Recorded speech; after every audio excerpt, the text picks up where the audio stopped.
Hello, enamel friends, and welcome to my new studio and a new tutorial video. Now, this is my home studio. It is in the basement of my house. And so the one thing that I'm not super comfortable with having in a home-based studio is a large acetylene tank. And so I don't have one here. I do have a small, easy Orca torch that hooks up to a small propane tank that you can buy at any hardware store. And so that going forward, that is going to be my main source of meltage. So, but good meltage. And so I thought it would be a good idea to start with a video that uses this torch. And so this is going to be a kind of a beginning level to intermediate level. We're going to make a very simple pendant, and in the theme of autumn, we're going to do a beautiful autumn leaf pendant. So before we get started, let's go outside, because you know what's right outside? 1.5 million autumn leaves that I am about to have to pay somebody to remove. So let's go remove just a few of them and use them for inspiration. I shall do that, and I will be right back. Oh, nice. Oh, that's so pretty.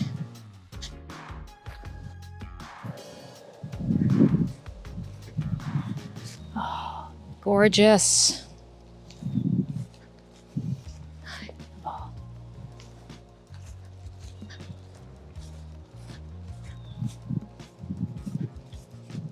I know.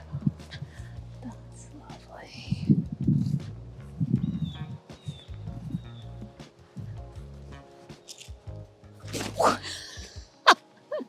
There's a hole. I have gotten a bunch of inspiration, so let's go into the studio and get started. Oh, it's chilly outside today. I have gotten a bunch of really beautiful leaves of all different varieties, although these are all from this, obviously from the same big tree out there. And I'm saving this one because what I love about this particular leaf is the color, the really rich yellows in the center going out to kind of the reds. So we're gonna save this one as our inspiration for the color for our leaf. And I'm looking, actually I like this leaf too because there's it's not overly complicated, but ultimately I chose this leaf, which I also actually like the color of. We might do a little bit more yellow. This is a gorgeous leaf, and you can see what I have done. I've taped it onto some tracing paper, and I have traced my leaf and where the main veins of the leaf are.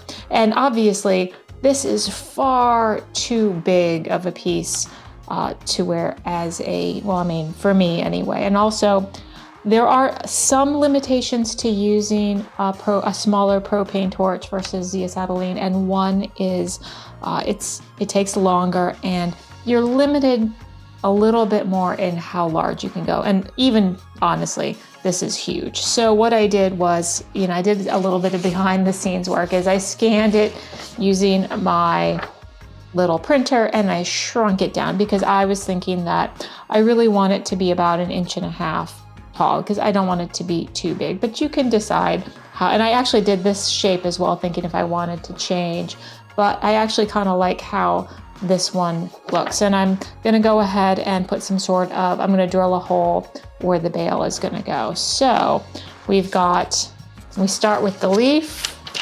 beautiful. We got the tracing and then fooled around with the Xerox machine. So we're ready to get started fabricating our pendant. And getting ready to fuse is exactly the same technique it makes no difference how you're planning on fusing these. We're still gonna do all of the same things. So let's get started with that. I am going to be using 20 gauge fine silver sheet, and 20 gauge is about 0.8 millimeters in thickness. And we're gonna start by picking one of these guys out, cutting him out. And I like to save that for later, just some rubber cement to attach him to our piece of silver so we can saw him out. Extra gooey. Am I allowed to say that it smells good? Alrighty, we get a little bit there. And because I know there's a little bit of, it's a pretty detailed thing, I'm actually going to put a little bit, I find when I want a little extra holding power, if I put the rubber cement on both the paper and the silver, it gives me a better stick. And I'm going to have to hold it up to the light to make sure that it is, there we go. That's good. Just had to hold it up to the light. There we go. And we're going to trim this. I'll let this dry for a moment. And we're going to start by drilling a hole for where the bale is going to go and a hole for getting started with, because we're going to saw out the interior first. So I just have a piece of regular, this is just plexiglass. You can use a scrap piece of wood. It is all good. And I like to, I know I have this kind of tilted over. I'm actually going to adjust that. Now that I'm looking at it, I actually kind of I'm going to make it so my bale hole is a little bit more in line with the center, because I'm worried that if I put it over here, it might hang a little weird. So I'm going to actually drill my hole right here for the bale. I'm just kind of prepping that. And then for sawing out, I'm going to drill my hole. I like to start on an edge when I'm sawing rather than somewhere in the middle, because then I can kind of just get started right here rather than starting halfway. This is a good starting point. So I'm going to prep that for right here. And I've got, this is a size 52 drill bit. So it looks like it looks a little big, 3 millimeters, 2.5 millimeters. So, but where did that's for our bale. This is a huge hole, but there we go. So I've got my 2 holes drilled out, and I just have to remember to kind of, where I drilled this hole is a little bit off. So I'm going to have to when I'm sawing out, I'll just kind of figure that out. But I'm going to start by sawing out the inside. So I like to bring my sawhorse into, welcome, hello, sawhorse. Oh, there you are. Get this going. And it just has it's a nice little, it kind of makes it so I don't have to go to a different table. It'll be easier to saw. And I'm just going to clamp it on with one of these things. Man, I love my new studio. I can't say enough good things about the space. And today it's freezing out. We had our first frost, and it's snug, very snug in the studio. I was a little concerned I was going to be cold, but not the case at all. It's actually very snug down here. So I am ready, and I'm going to get a fresh saw blade as well, because I'm not sure what I was using with this. So we'll save that. And because there's a lot of, depending on the complexity of your design, there's a lot of tiny little jiggy jags in here. And so I'm actually going to use a fairly fine saw blade. If this had just more smooth, more like the outside, I'd probably do a 3/0. But because there's a lot of little tiny bits, I'm going to actually choose the 5/0 size drill bit. Not drill bit, saw blade. Really tiny. That'll let me get these little zigzags with no problems. Well, no problems from the blade anyway. And remember, you want your blade, it's harder to see, you want it to be facing you. There we are. As you get the smaller, it's really hard to see. So we've got, and we're going to thread this in just like that. Here we are. Thread it in and tighten. And you definitely need to tighten, or that's how you break these things. And I like to just kind of loosen it first and give it a little yank. And then if you put this here, it should feel like a taut, like a bowstring. And I'm going to use a little bit of wax. I got this new wax from auto fry. I like it better than the blue stuff. And yes, you could just use a piece of candle wax, but this is less dusty, although there was a lot of dust when I opened that up. And so I'm just going to put a little on my blade and get started. Take your time with this. Here we are. Excuse me while I set up. Is that going to hit? Maybe.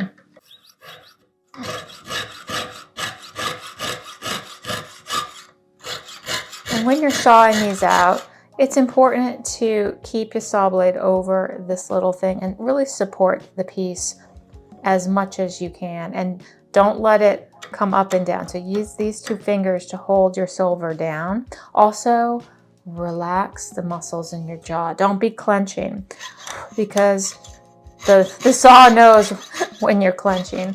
And the good news is, because it's, you know, it's a piece of nature, it doesn't have to be absolutely perfect. I can jig-jag these little jiggy jags as much or as little as I want.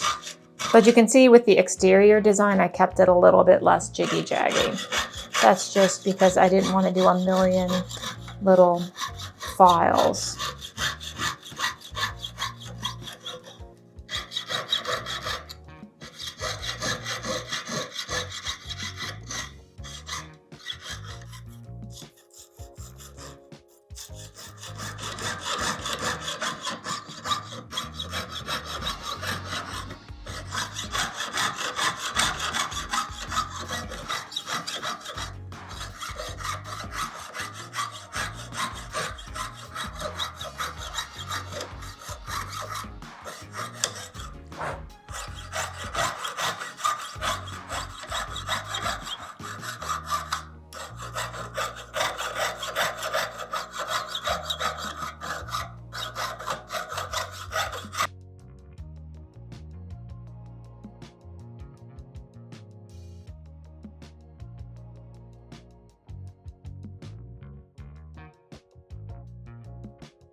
To prep these for fusing, first we're going to sand the two sides that will be coming in contact with each other. I've cut this little piece of, this is another piece of 20 gauge, the same gauge as the top, and I've just trimmed it so there's not a lot of extra material, but there's just a little bit of extra because we're going to have to saw it out again at the very end. So I'm going to sand this side and the back of this, and I am just going to be using this is a 60 micron sanding disc, but any kind of sandpaper you prefer will be just fine.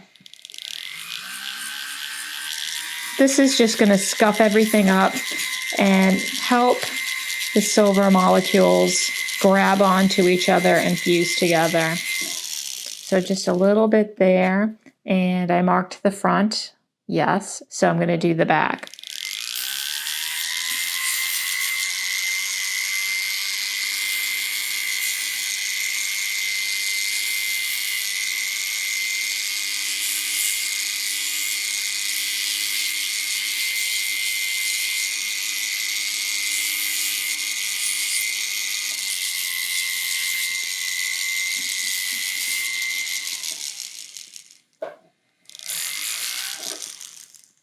Next, I want to make sure that everything is perfectly flat, and so I am going to sandwich it between two steel blocks and just give it a little tough love. There we go.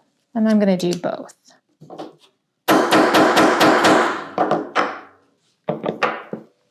Finally, I'm going to wipe it with some isopropyl alcohol just to remove any dirt or, anything from my fingers, extra wax that might be a barrier. Cleaning that. Trying not to snag it. And then finally, I like to make sure I'll be able to flip it over easily.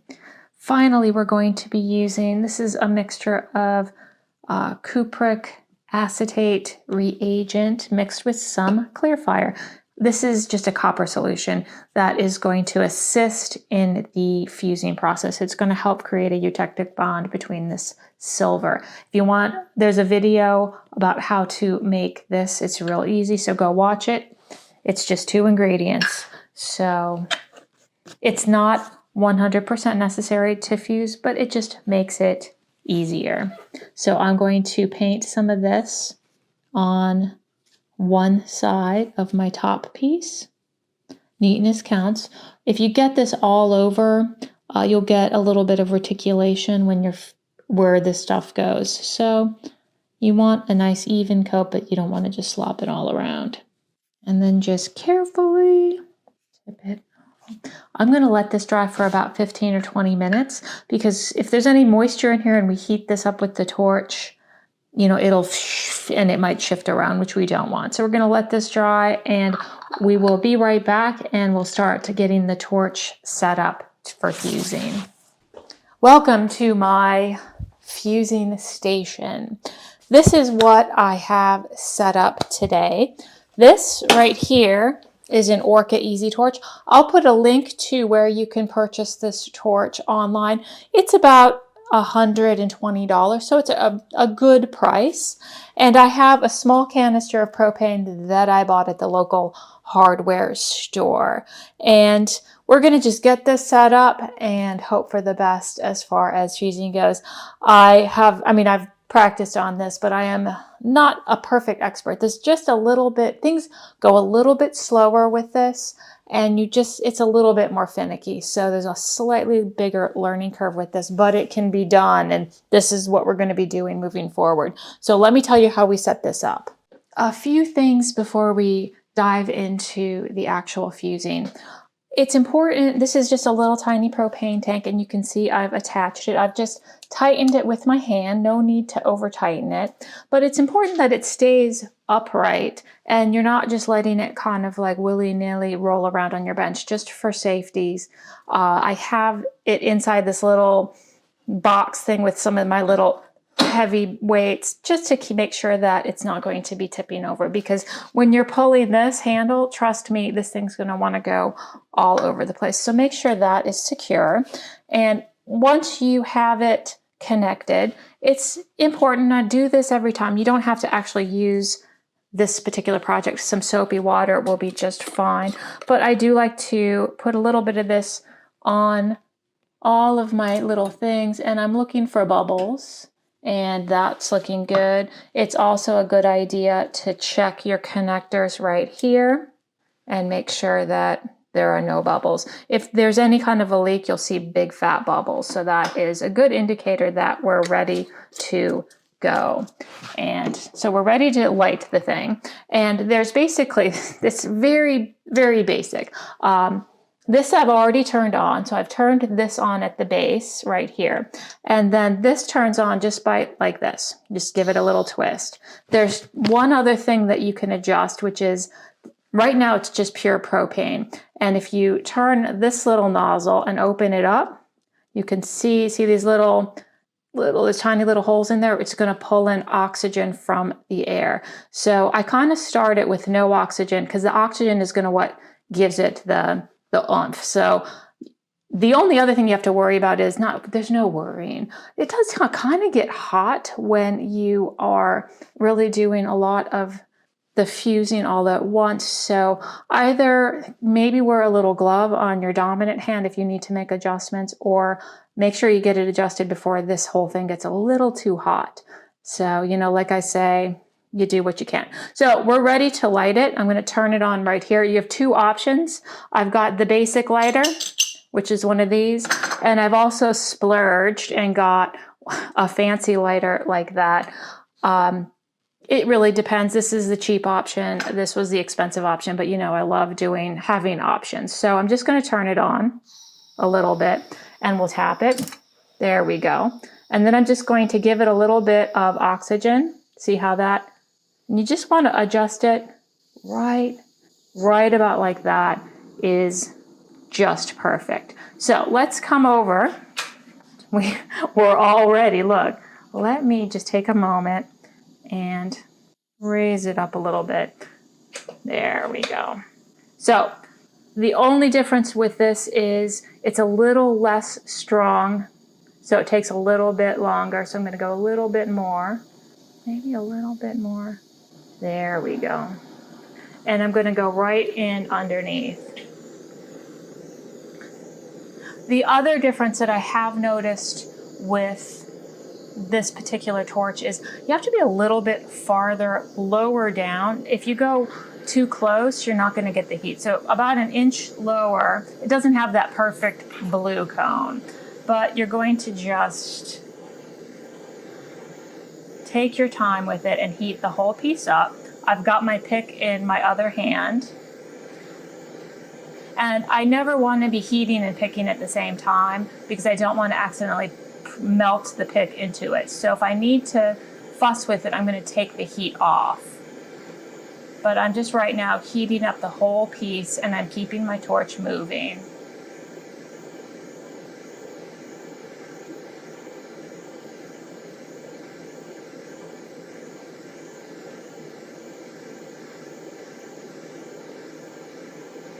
And see, now it's starting to turn that nice red, so we're going to start paying attention. Not that I wasn't paying attention.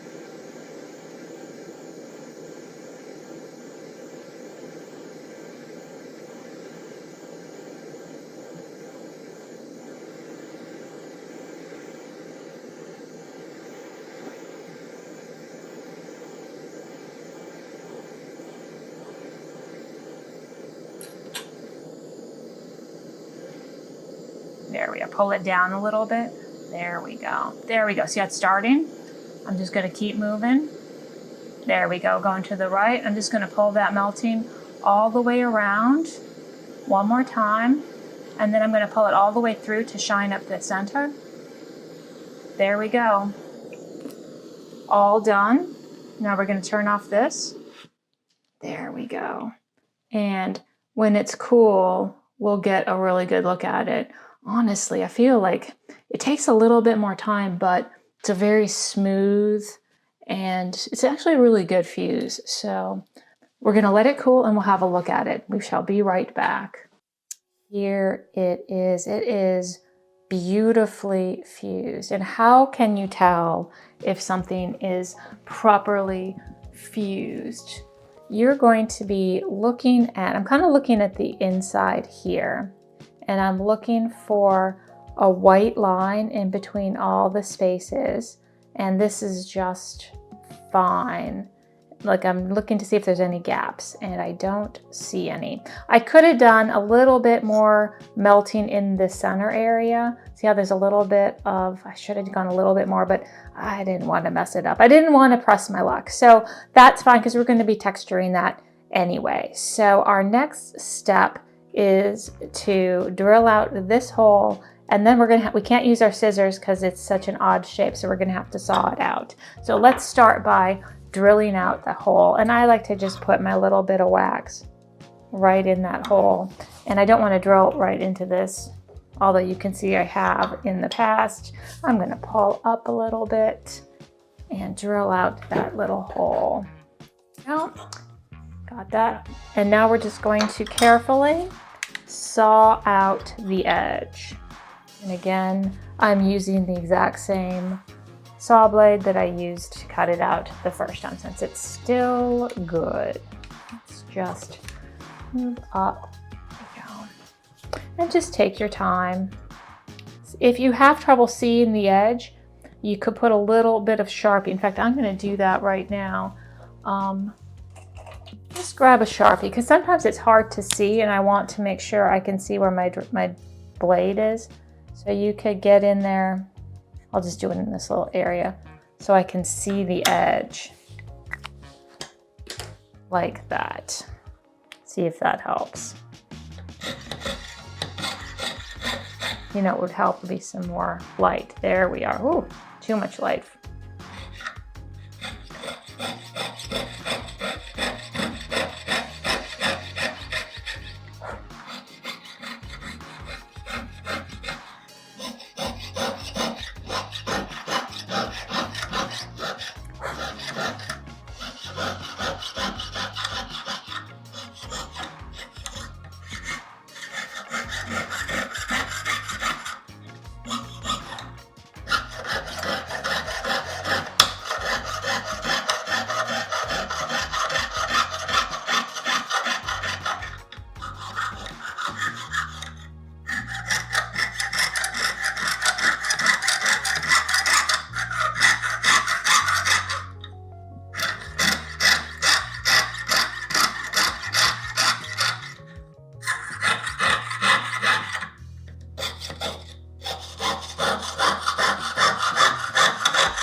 I really like the shape of this pendant, and it came from nature. So this wraps up this part of the tutorial, and we've got it all fused and ready to go.